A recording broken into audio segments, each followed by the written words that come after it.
एक बार जोर से भारत माता का जयकारा लगाएंगे। भारत माता की, भारत माता की, इनकलाब, इनकलाब, वंदे वंदे। सबसे पहले मेरठ की क्रांतिकारी धरती को मैं नमन करता हूं। मंच पे बैठे हुए खाप पंचायतों के सभी नेतागण और अन्य सभी नेतागण और महानुभावों को मैं नमन करता हूं।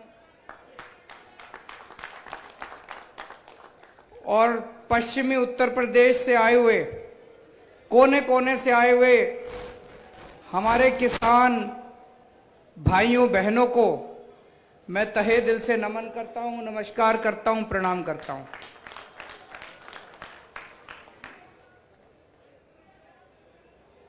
दोस्तों, आज अपने देश का किसान बहुत ज्यादा पीड़ा में है। आज हमारे देश का किसान बहुत ज्यादा दुखी है। 3 महीने से ज्यादा हो गए, 95 दिन हो गए। 95 दिनों से कड़कती ठंड में, पिछले 95 दिनों से दिल्ली के बॉर्डर के ऊपर हमारे किसान भाई अपने परिवार, अपने बच्चों, छोटे छोटे बच्चों के साथ धरने पे बैठा हुआ है। किसी को मजा नहीं आता ऐसे धरना करने में, किसी को मजा नहीं आता इतनी ठंड के अंदर अपने शरीर को गलाने में। 250 से ज्यादा किसान भाइयों की शहादत हो चुकी है। छोटी बात नहीं है। 250 लोग शहीद हो चुके हैं पिछले 3 महीने के अंदर। लेकिन सरकार की जूं नहीं रेंग रही। दोस्तों, पिछले 70 साल में इस देश के किसान ने केवल और केवल धोखा देखा है। सबने धोखा दिया अपने किसान। सारी पार्टियों ने, सारी सरकारों ने। 70 साल में कई सरकारें आई। 70 साल में इस देश के लोगों ने लगभग हर पार्टी को सरकार बनाने का मौका दिया। लेकिन सभी पार्टियों की सरकारों ने धोखा दिया किसानों को। किसान कहता है, किसान क्या मांग रहा है पिछले 70 साल से? वो कहता है जी मेरी फसल का सही दाम दे दो। यही तो मांग रहा है भाई साहब, मेरी फसल का सही दाम दे दो। 70 साल हो गए मांगते मांगते। और सारी पार्टियों के घोषणा पत्र उठा के देख लो। 70 साल में इतने चुनाव हो लिए, राष्ट्रीय स्तर पे हो लिए, राज्य स्तर पे हो लिए। हर पार्टी के घोषणा पत्र में लिखा होगा हमारी सरकार बना दो, हम तुमको सही दाम देंगे। सारी पार्टियां कहती है, चुनाव के पहले सारी पार्टियां कहती है जी हम आपको फसलों के सही दाम देंगे। एक पार्टी की सरकार ने आज तक नहीं दिया। अगर आज फसलों के सही दाम मिल जाते, हमारा देश का किसान आत्महत्या नहीं करता, हमारे देश के किसान को लोन नहीं लेना पड़ता। आज हमारे देश का किसान कहता है हमारा लोन माफ कर दो। सारी पार्टियां चुनाव के पहले कहती है हमको वोट दे दो, हम तुम्हारा लोन माफ कर देंगे। हर पार्टी चुनाव के पहले कहती है, और किसी पार्टी ने नहीं करा। जीतने के बाद कहते हैं पैसा नहीं है, जीतने के बाद कहते हैं पैसा नहीं है। पिछले 25 साल में 3.5 लाख किसान आत्महत्या कर चुके हैं। ये कोई छोटी बात नहीं है। 3.5 लाख किसान आत्महत्या कर चुके हैं।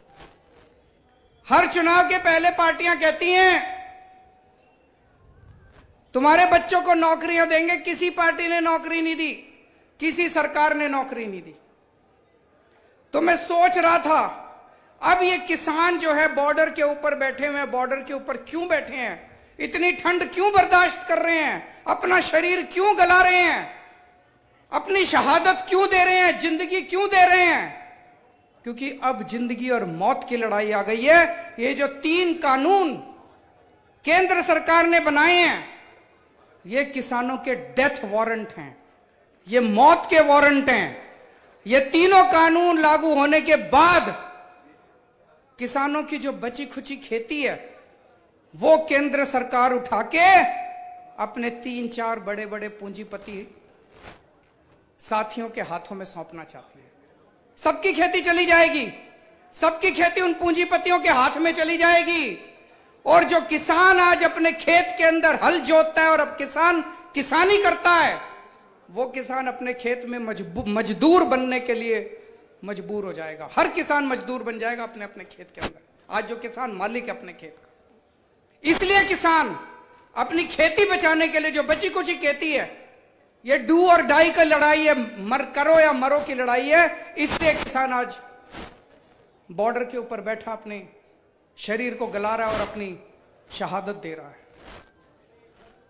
2014 के चुनाव में भारतीय जनता पार्टी जब चुनाव लड़ी थी 2014 में, इन्होंने अपने घोषणा पत्र में डाला था, याद होगा आप सबको, इन्होंने घोषणा पत्र में कहा था हम स्वामीनाथन रिपोर्ट लागू करेंगे।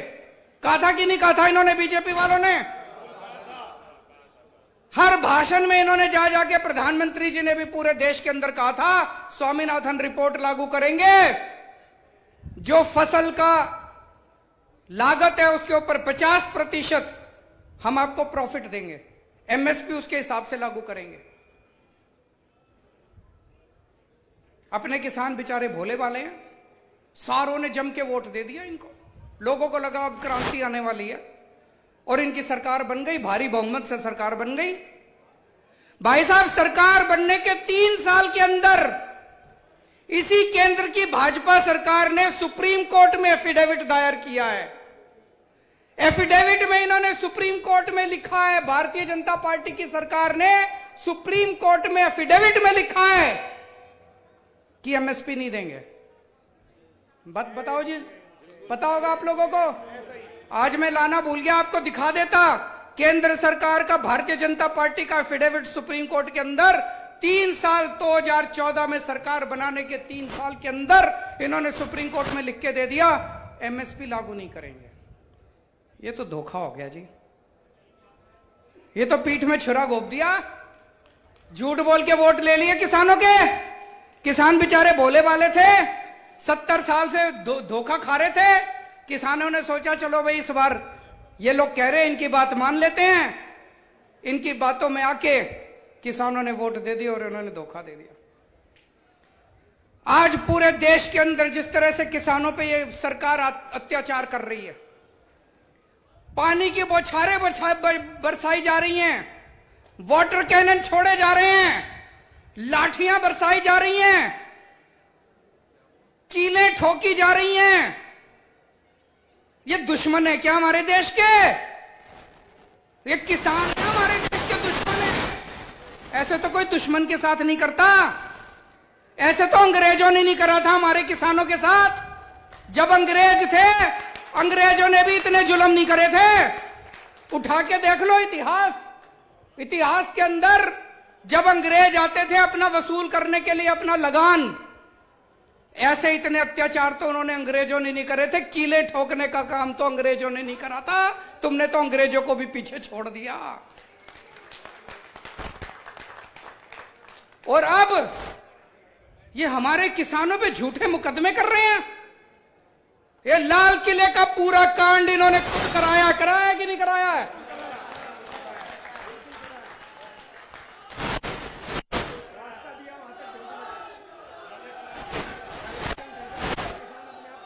भाई साहब, मैं दिल्ली का मुख्यमंत्री हूं, मेरे पास बहुत लोग आते हैं, उत्तर प्रदेश के लोग भी आते हैं, किसानों के नेता भी आते हैं, पंजाब के लोग भी आते हैं। सबने मेरे को आके कहा जी, उस दिन उन्होंने जानबूझ के रास्ता दे रहे थे, बोले हमको तो दिल्ली का रास्ता नहीं आता था। वो खड़े थे और कह रहे थे इधर से जाओ, इधर से जाओ, इधर से जाओ, जानबूझ के उधर भेज रहे थे। और जिन्होंने झंडे फहराए वो इनके अपने कार्यकर्ता थे। हमारा किसान कुछ भी हो सकता है, हमारा किसान अपनी जान दे सकता है, हमारा किसान देशद्रोही नहीं हो सकता।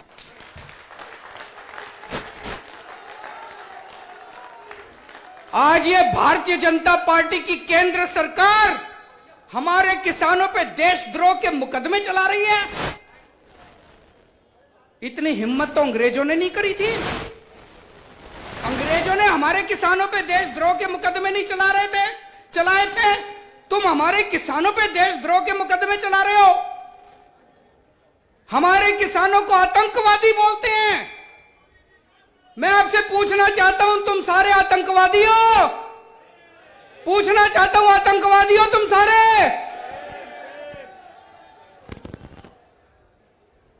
दोस्तों, ऐसे हजारों हजारों लाखों किसान हैं। एक किसान के दो बेटे हैं।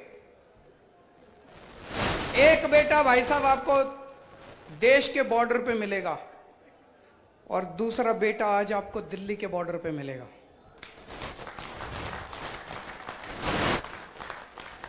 एक बेटा किसान है, दूसरा बेटा जवान है।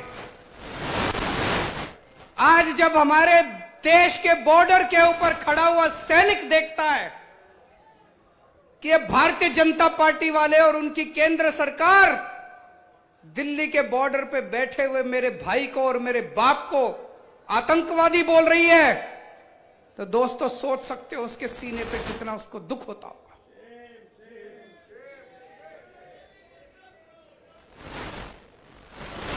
दोस्तों, हमने शुरू से कंधे से कंधा मिला के इस आंदोलन में हिस्सा लिया है। मेरे को याद है जब पंजाब के किसान चले थे,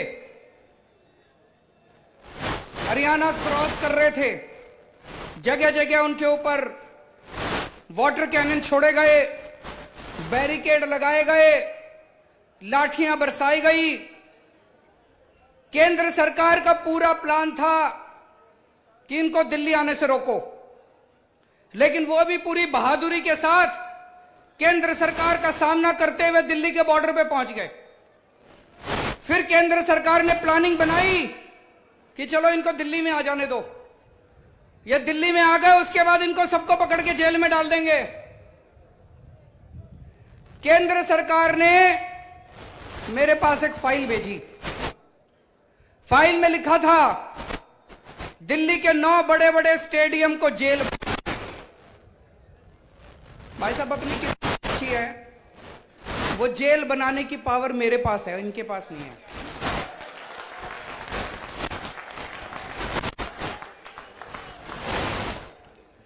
इनको फाइल मेरे पास भेजनी पड़ी, तो इन्होंने फाइल मेरे पास भेजी और उसके भाई साहब जितने फोन पे फोन ये फाइल क्लियर। पहले प्यार से बोले, फिर धमकी दी इन्होंने। हमने फाइल क्लियर नहीं की भाई साहब, इनको जेल नहीं बनाने दिए स्टेडियम।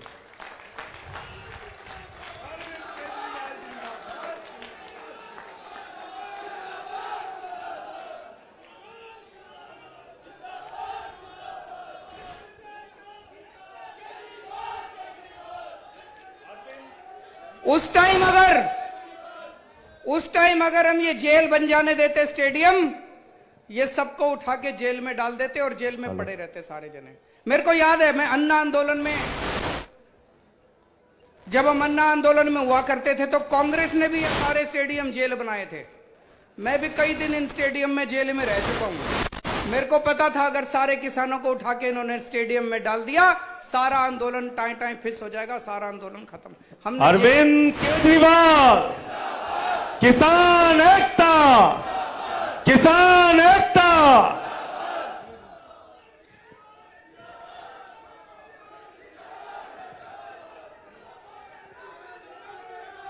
किसान एकता, जय जवान, जय जवान। अरविंद केजरीवाल, अरविंद केजरीवाल।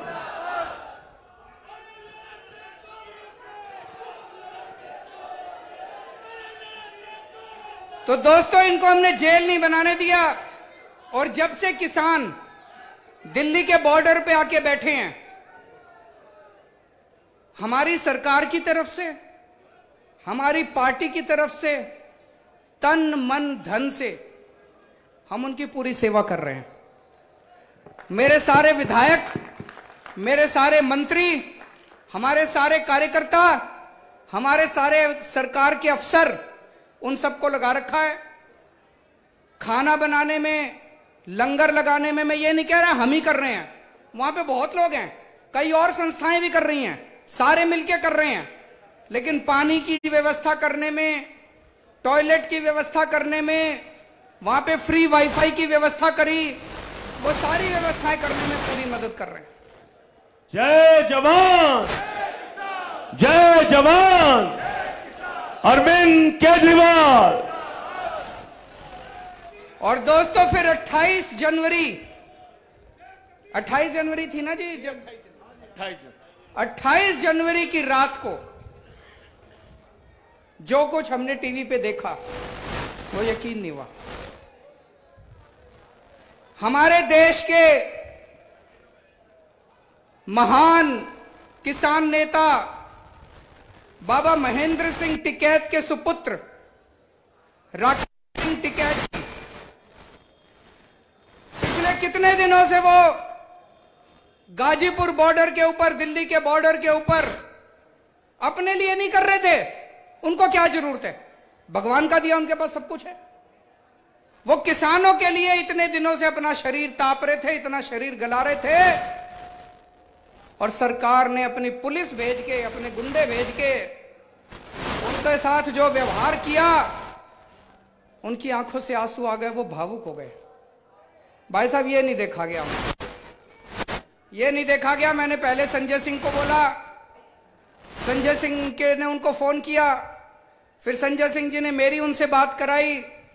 मैंने राकेश सिंह जी को एक ही बात बोली, मैंने कहा जी आप बिल्कुल चिंता मत करो, आप ये बताओ आपको क्या चाहिए, हम हैं आपके साथ। जय जवान, जय जवान, केजरीवाल, किसान एकता। उन्होंने कहा पानी का इंतजाम करा दो, टॉयलेट का इंतजाम। हमारे तुरंत विधायकों ने वहां पे पहुंच के रातों रात पानी का, टॉयलेट का, जो जो चीजें उन्होंने कही उन्होंने इंतजाम करा। और हमने कहा आप डटे रहो, हम आपकी पूरी तरह से साथ हैं, हिम्मत मत हारो, बस सारा देश के किसान आपकी तरफ देख रहे हैं। दोस्तों ये बीजेपी वाले घूम घूम के कह रहे हैं, केंद्र सरकार के मंत्री घूम घूम के कह रहे हैं, ये कह रहे हैं एमएसपी है, एमएसपी था, एमएसपी रहेगा, कह रहे हैं ना, चारों तरफ टीवी में रोज सुनते हैं जी। भाई साहब उत्तर प्रदेश के आज इतने किसान आए हुए हैं, पश्चिमी यूपी के, और इतने बड़े बड़े नेता आए हैं। मैं पूछना चाहता हूं उत्तर प्रदेश की एक मंडी बता दो जहां पे एमएसपी पे नहीं मिली, एक मंडी बता दो जी भाई साहब। कहीं नहीं मिली। भाई साहब इतने किसान हैं, जरा हाथ उठा के बता दो सब लोग, बता देना एक मंडी। आज मैं योगी आदित्यनाथ जी से भी पूछना चाहता हूं भाई साहब, एक मंडी उत्तर प्रदेश की बता दो जिस पे एमएसपी पे धान उठता हो या एमएसपी पे एक भी फसल उठती हो। मैं भी देख के आऊंगा, हम सारे चलेंगे देखने। नहीं उठती।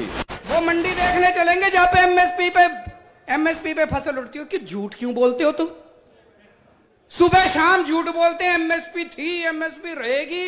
अरे कहां है एमएसपी? दिखा दो कहां एमएसपी पे धान उगती है, मिलती उठती है।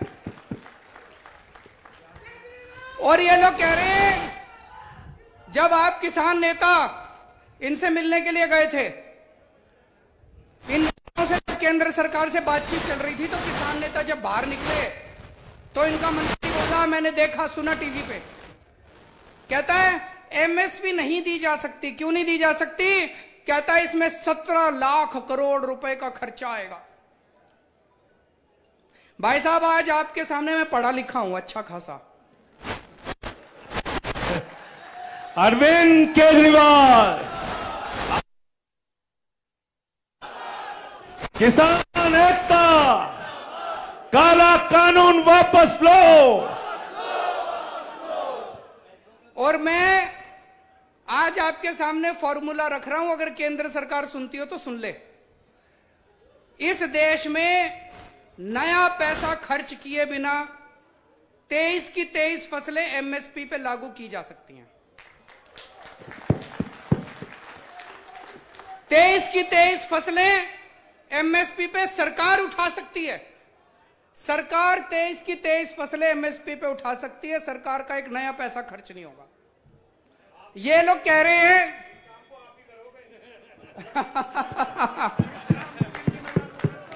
कुलदीप जी कह रहे हैं केजरीवाल जी इस काम को करेंगे। जोरदार तालियां बजा दीजिए पीछे तक खड़े होकर जो समर्थन करते हैं इस बात का, पीछे तक। बहुत बढ़िया। ये माइक दे दो, माइक दे दो। मैं एक बात और कह रहा हूं माननीय मुख्यमंत्री जी से। पहला निमंत्रण अन्ना जी का आया, दूसरा राहुल गांधी जी का आया, तीसरा दिल्ली के सीएम का आया। मुझे एडवांस में प्रधानमंत्री का भी निमंत्रण आज दे के जाओ आप।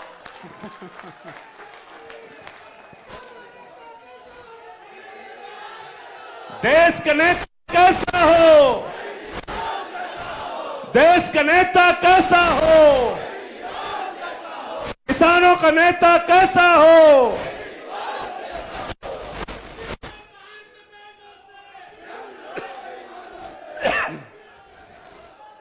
तो दोस्तों आज मैं आपको बता रहा हूं और मेरे किसान नेता से सबसे हाथ जोड़ के अपील है कि अगली बार जब इनसे मीटिंग करने जाओ तो ये फॉर्मूला उनको बता देना कि एमएसपी कैसे लागू हो सकती है। ये कहते हैं 17 लाख करोड़ रुपए लगेंगे। भाई साहब 17 लाख करोड़ रुपए किसान फ्री में नहीं मांग रहा।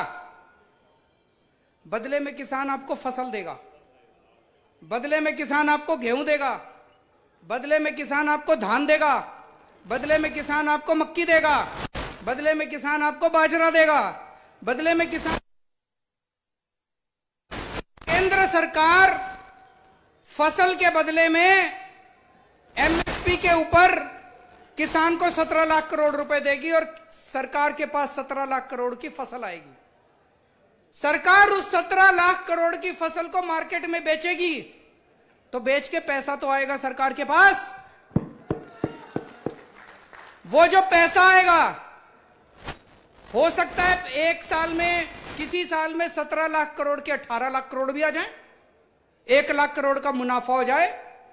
किसी साल में हो सकता है थोड़ा घाटा भी हो जाए, 17 लाख करोड़ रुपए के 16 लाख करोड़ आ जाए।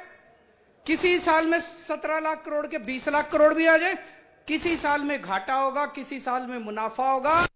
सारा 10-15 साल में बराबर हो जाएगा। कोई घाटा नहीं होगा, कोई फायदा नहीं होगा। 10-15 साल में सारा बराबर हो जाएगा। लेकिन फिर भी मान लो 1.5 लाख करोड़ का सरकार को घाटा हो भी गया, हमारे देश के करोड़ों करोड़ों किसानों के परिवारों को खुश रखने के लिए, हमारे देश के करोड़ों करोड़ों किसानों की खुशहाली के लिए अगर 1.5 लाख करोड़ रुपए खर्च हो गए तो सरकार कोई गरीब नहीं हो रही उससे। किसान एकता, जय जवान, अरविंद केजरीवाल। तो एक है कि पिछले कुछ सालों में केंद्र सरकार ने अपने पूंजीपति साथियों के 8 लाख करोड़ रुपए का ऋण माफ कर दिया, लोन माफ कर दिया 8 लाख करोड़ का। अरे तुम अगर 8 लाख करोड़ रुपए इन अमीरों के माफ कर सकते हो तो हमारे करोड़ों करोड़ों किसानों के 1.5 लाख करोड़ रुपए का घाटा नहीं बर्दाश्त कर सकते क्या? सकते हैं। नीयत नहीं है, नीयत की कमी है। और दोस्तों ये एमएसपी की बात करते हैं। एमएसपी तो छोड़ो, पश्चिमी उत्तर प्रदेश के किसान को अपने गन्ने का नया पैसा नहीं मिलता। एमएसपी तो बहुत दूर की बात है। 18,000 करोड़ रुपया, 18,000 करोड़ रुपए ये मिल मालिक लेके बैठे हैं किसानों। हमारा पश्चिमी उत्तर प्रदेश का किसान अभी ये बता रहे थे, भगवंत मान पंजाब में भी यही हाल है, गन्ने की फसल का यही हाल है। रात दिन 24 घंटे मेहनत करके अपना किसान गन्ना उगाता है, मिल मालिक को देके आता है और मिल मालिक उसको 2-2 साल 3-3 साल तक अपनी फसल का दाम तक नहीं देता, एक नया पैसा नहीं देता। क्यों नहीं देता? मेरे पास अभी थोड़े दिन पहले उत्तर प्रदेश के कुछ लोग मिलने आए, उसमें एक किसान भी था।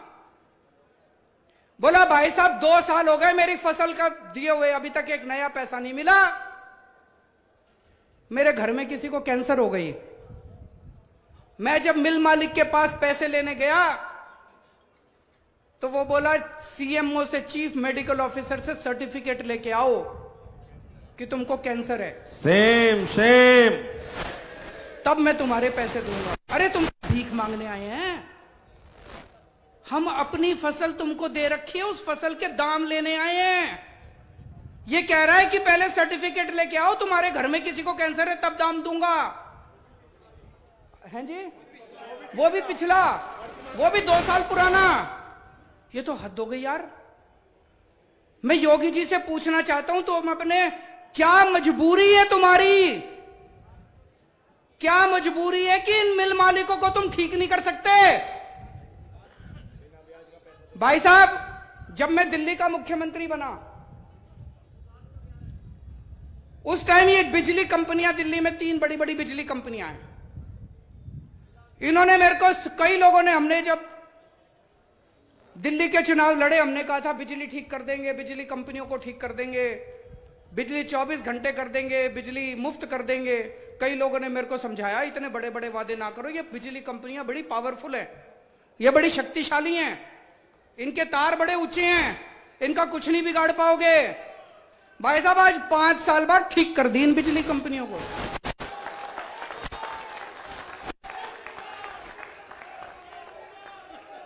ये क्यों नहीं करती?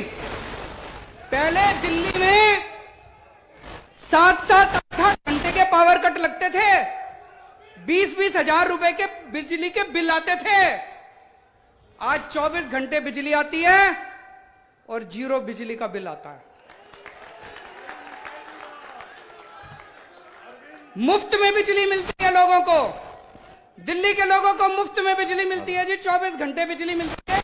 यही बड़ी बड़ी पता नहीं क्या कहते हैं लोग, इतनी बड़ी बड़ी कंपनियां हैं, बड़ी पावरफुल कंपनियां हैं। केजरीवाल जी, ये काबू में आने वाली नहीं है, काबू में कर दी। और ये चीनी की कंपनियां, छोटी कंपनियां हैं। भाई साहब कह रहे पैसे खाते हैं इनसे। ये इन पता खवे मिल वालों पता खवे पे बात क्यों बढ़ावांगे? मिल वालों पता पैसे जहां मंत्री का।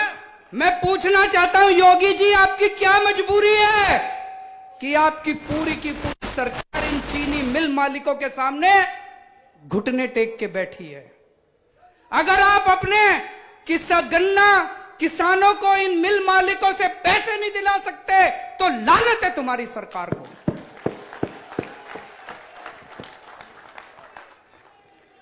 दोस्तों, दिल्ली वालों ने, दोस्तों, अगर दिल्ली की बिजली कंपनियां ठीक हो सकती है तो यूपी की चीनी मिलें भी ठीक हो सकती है। अरविंद केजरीवाल, फर्क केवल यह है सही नीयत वाली सरकार लानी पड़ेगी, अच्छी नीयत वाली सरकार लानी पड़ेगी। और जिस दिन उत्तर प्रदेश में अच्छी नीयत वाली सरकार आ गई, भाई साहब, मैं कह के जा रहा हूं, इधर आप अपने ट्रैक्टर से मिल के अंदर गन्ना छोड़ के आओगे, घर पहुंचोगे, उसके पहले आपके खाते के अंदर। अरविंद केजरीवाल, देश का नेता कैसा हो,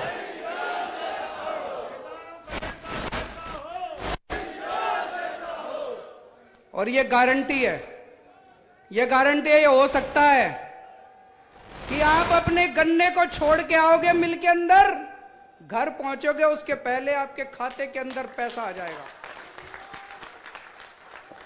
बात केवल नीयत की है भाई साहब।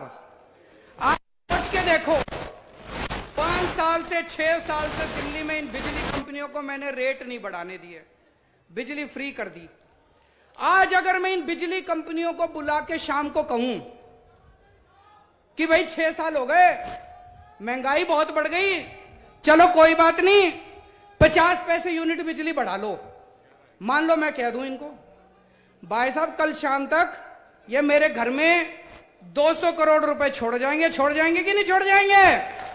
कहेंगे जी पार्टी फंड में ले लो, पार्टी फंड दे जाएंगे 200 करोड़ रुपए में 50 यूनिट बिजली बढ़ा दूं तो। हाँ जी सुनाओ जी।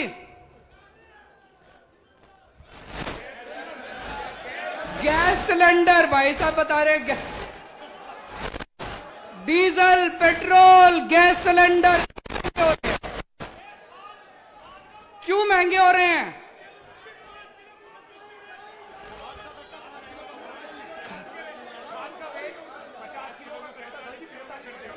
खाद का कट्टा 50 किलो से 45 किलो कर दिया नहीं कर दिया?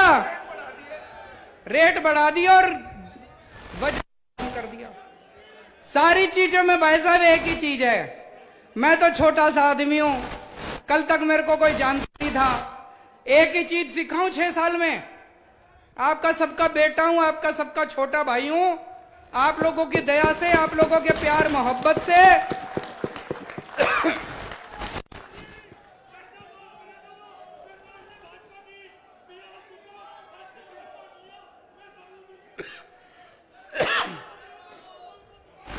अभी मैं अंदर जब से सरकार में गया हूं पिछले 6 साल से, मैंने एक ही चीज सीखी है भाई साहब, सरकार में पैसे की कमी नहीं है, नीयत की कमी है। नीयत। अरविंद केजरीवाल देश का नेता कैसा हो? अच्छी नीयत की सरकार ले आओ, 50 किलो का कट्टा 55 का हो जाएगा, गैस के दाम भी कम हो जाएंगे, पेट्रोल के दाम भी कम हो जाएंगे। और ये जो पश्चिमी उत्तर प्रदेश के, पूरे उत्तर प्रदेश में इन्होंने ट्यूबवेल के 25,000 रुपए लेने चालू कर दिया। 25,000 बिजली बताओ तुम, किसानों से बिजली के 25,000 रुपए लेके गांवों में मीटर लगा दिए। दिल्ली के अंदर भाई साहब 75% जनता की बिजली मुफ्त है। दिल्ली के अंदर 75%। अरविंद केजरीवाल तो किसान एकता। तो अच्छी नीयत वाली सरकार ले आओ, जैसे दिल्ली वालों ने अच्छी नीयत वाली सरकार करी थी। दिल्ली में जैसे बिजली मुफ्त हो गई, यहां पे ट्यूबवेल नहीं, घर की बिजली भी मुफ्त कर देंगे।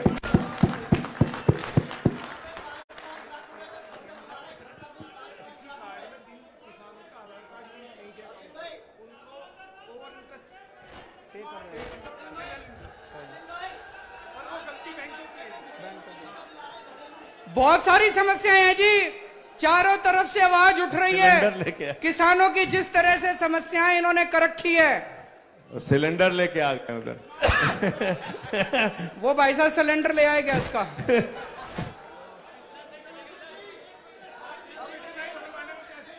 अब घर में इतना ही सिलेंडर आया, इतने पैसे में।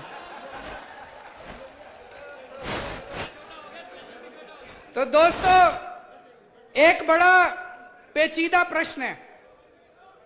लोग कह रहे हैं जी लाखों किसान सड़कों पे उतरे हुए हैं। जब इतना बड़ा किसानों का आंदोलन चल रहा है, तो भाई साहब केंद्र सरकार ये कानून वापस क्यों नहीं ले रही? केंद्र सरकार की क्या मजबूरी है? केंद्र सरकार ने इन पूंजीपतियों के सामने क्यों घुटने टेक रखे हैं?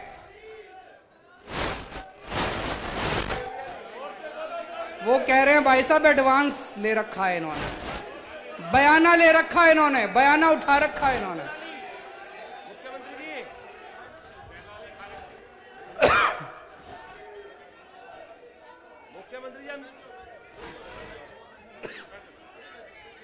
तो दोस्तों,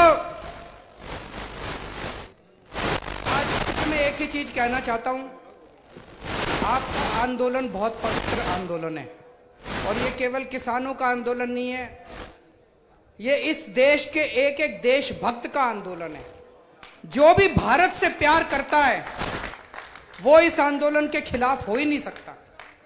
इतना पवित्र आंदोलन है, इतने अच्छे तरीके से चलाया जा रहा है, कोई हिंसा नहीं किसी तरह की, और इतने प्यार और मोहब्बत से सारे धर्म के लोग, सारी जाति के लोग, ऊंचा आदमी नीचा आदमी, हर आदमी इसमें शामिल है। आपके आंदोलन में मैं कोई एहसान कर रहा, मेरा फर्ज बनता है, हर देशभक्त का फर्ज बनता है। और आज मैं ये कहने के लिए आया हूं कि आपका बेटा, आपका छोटा भाई पूरे तन मन धन से आपके इस आंदोलन में शामिल है। और मैं उम्मीद करता हूं कि ये सरकार को अंत पंद में किसानों के सामने झुकना पड़ेगा। चौधरी चरण सिंह अमर रहे, चौधरी चरण सिंह अमर रहे।